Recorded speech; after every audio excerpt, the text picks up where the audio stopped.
Okay, somebody asked, what do I think about Gen Z nurses and things like that? Honestly, I don't think about them. Do I think of her? Yes. I don't think of her. But I'm not saying it in a mean way. What she said, I don't think about her. But I'm not saying it in a mean way. It's just, I don't, to me, yes, certain generations do certain things, but it's just like, child, people are different. Everybody was raised different. Everyone just has like a different way of doing things or seeing life. So I don't necessarily feel like just because you're in a certain generation that you're gonna have to be a certain way, or that you just like, oh, all these Gen Z is this and just like, I don't really see it like that. But just inherently, when you're younger, there's gonna be things that you do in a workplace that might be kind of frowned upon.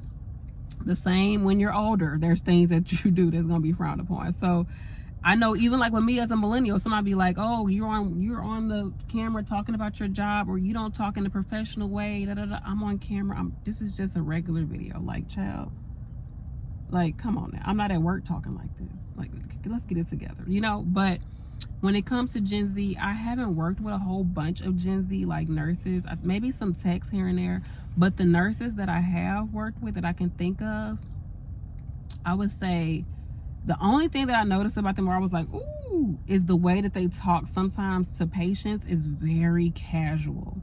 Like, it's a little too casual. Like, one girl was like, she was saying girl. She was like, okay, girl, yeah, girl. She kept calling the patient girl, and the patient was older than both of us probably combined. I'm like, girl, let's say, let's ask the patient, what do you go by? Would you like for me to prefer you to Sue or Susan or Miss da da da da? Like, Mrs. da da da, like, what do you like to be called? And they'll tell you. Usually, surprisingly, some older patients just want you to call them by their first name, So, but me, I always say Ms. and then I say their name because, I don't know you like that. Like, you older than me. I'm from the Midwest. I try to be a good Midwestern, girl, and just try to be respectful.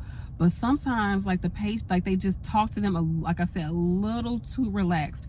Even younger patients, I'm not gonna talk to them and use slang, like call them girl.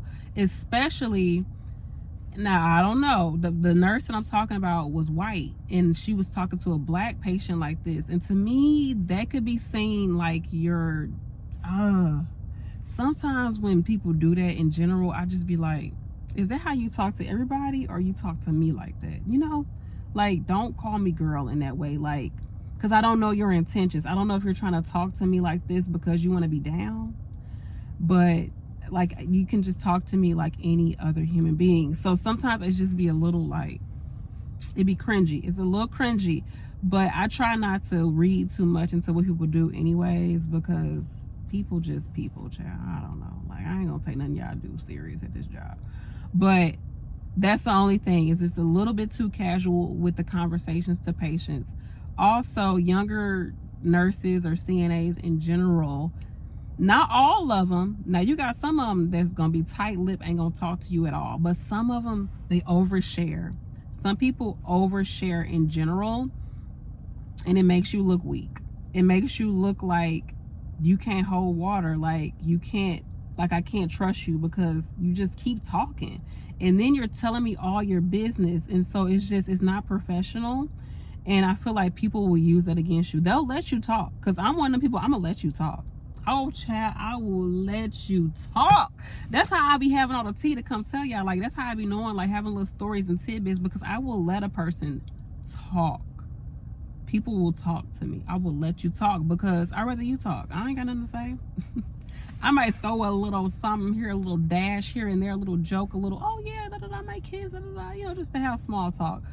But people will tell you their deepest, darkest thing. You be like, okay, girl, you ain't got to tell me all this. You don't have to tell me all that. But it makes you look weak. People do not trust people who overly share, especially when you barely know them. Especially sometimes people overshare, and it's like everybody is around. Like, I'm one of them people, like, if me and you got a vibe and we talk about something, okay, that's cool, that's one thing. But to just everybody and you just da-da-da, and we trying to work, and you just, you give me this whole long story, girl.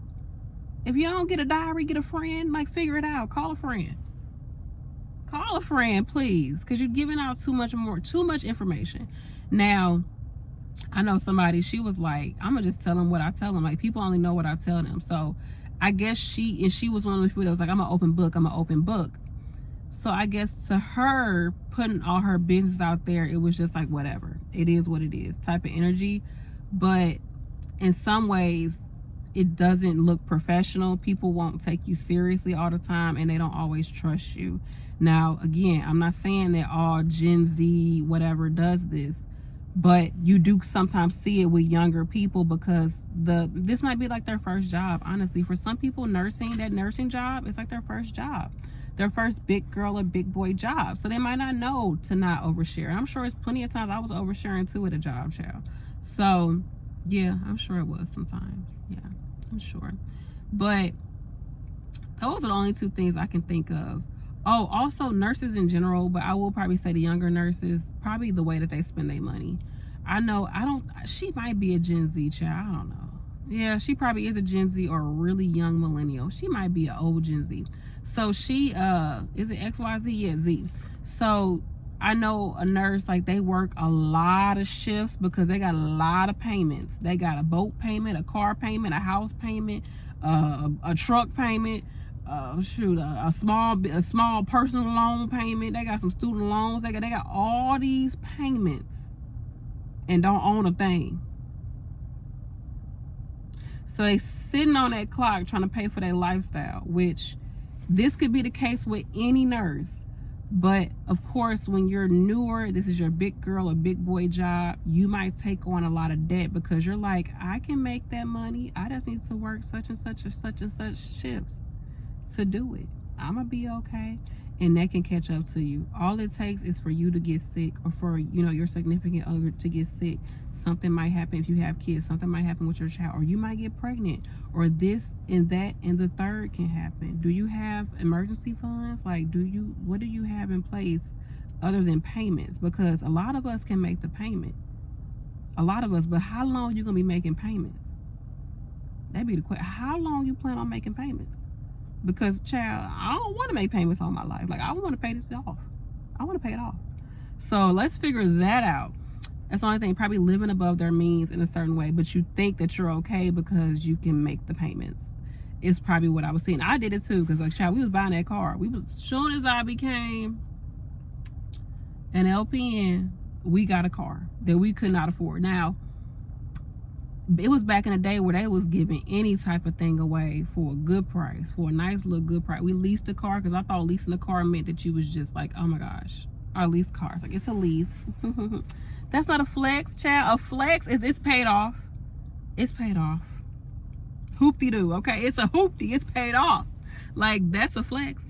That's the flex. I don't have any payments. All that money I was spending on car payments is in my pocket now. That's the flex. So those probably be the things. Unprofessionalism in some ways, and being a little too, you know, open with people and your energy, and just living above your means, which could be anybody. Any of that stuff could be anybody. So like I said, I don't have a whole bunch of experience working with Gen Z nurses. I will say, I think that they have a better work-life balance, and they're okay with taking some time off, with, you know, speaking up for themselves, and for overall not making that job like their end all be all. Because, child, what this job, I didn't come here with this job, and I ain't leaving here with this job. So forget this job. I'll make it work. Whatever I gotta do, it's okay. It's just a job. I think some of them probably got that mindset, which I don't blame them. Shoot, because who's trying to work all their life? But anywho, I'm gonna let y'all go. That's fine. Let me know, what do y'all think? Like, what has been your experience working with Gen Z nurses? Or are you a Gen Z nurse? Like, what has people said about you? Like, do you feel like some of the stereotypes are true? I'm a millennial, and I don't know what they say about millennials. I mean, shit, we can't buy houses, and we had to go through all these dang on recessions. We had to go through everything. We went through 2008, and now we're going through this now. Like, millennials are just done. We're tired. We was promised a lot. We was promised a lot as millennials. We ain't got no clubs to go to. I went to one, like maybe 2 clubs in my life, okay? We ain't had no bottles to pop, child.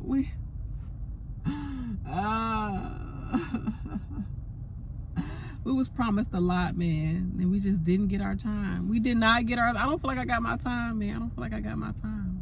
I just don't. But it's okay. I'm blessed nonetheless. Millennials just want to go back a little bit. We want to go, but because especially if you're a millennial that remember like before the internet, that's the cool thing about millennials is that we remember life before the internet.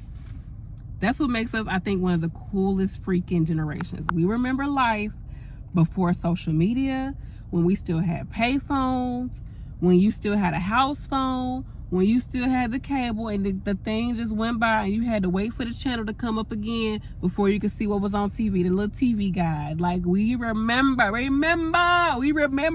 okay? We remember. So we still got some sanity to us. But Gen Z, like, the grass has never been touched. Right? Gen Z ain't touched no grass. Like, they always been on the net. Haven't they? They've been up in the clouds, haven't they? They whole generation. Let me know. I don't know. And then you got the ones above us. Who is that? XYZ, Gen X? What's Gen X always? What the else is like? Are they called anything else or just Gen X? Then Gen X, Gen X is tired because they had these dang on boomers that they had to deal with. Millennials, there's some millennials that was raised by boomers too, but them Gen X is tired. Gen X is tired too. They deserve their flowers too. Yeah, they do too. I like the little generational talk because it's like everybody got their own little thing, but for the most part, people gonna be who they are, irregardless of a generation. The generation just gives us a common thread, like a common collective consciousness, if you will, that's there, or a collective subconsciousness that's there because of the timing that we were born in and the things we all have, some type of collective things that we've dealt with, like 9/11, like 08 market crash, the housing market crash, which we experienced it, but I didn't realize how bad it was until I look back and think like, dang, it was hard for me to get a job at that time. Like, like thinking about all the stuff that was going on during that time. But while I was in it, I was just 18. Voted for Barack Obama for the first time. Like that was our thing. Like the time we was able to vote, Barack Obama became president. Like that was our thing. Like as soon as we turned 18, that was the president that we was able to vote for. So anywho, I digress. I'm gonna let y'all go, but let me know. I'm excited to know like what is the things with that generation when it comes to nursing or healthcare. And I feel like, shoot, come in, like do the work. Like somebody has to change the culture of nursing. Like someone has to change how we see healthcare in itself, and it's gonna take a collective thing because the way healthcare is run now, with these insurance companies, with the way that they treat some of the workers, with just the environment of healthcare in general and nursing in general, this shit is toxic. It's toxic. It's not right. It ain't been right for a long time. It has not been right for a long time. So if we need to get some young bloods up in here to do something to put some fire under some, come through. We need you anyways, because I'm tired. Come tap in. I'm about to tap you in. Okay? All right, I'm gonna let y'all go. Because my face, I didn't put no SPF on it. Bye, y'all.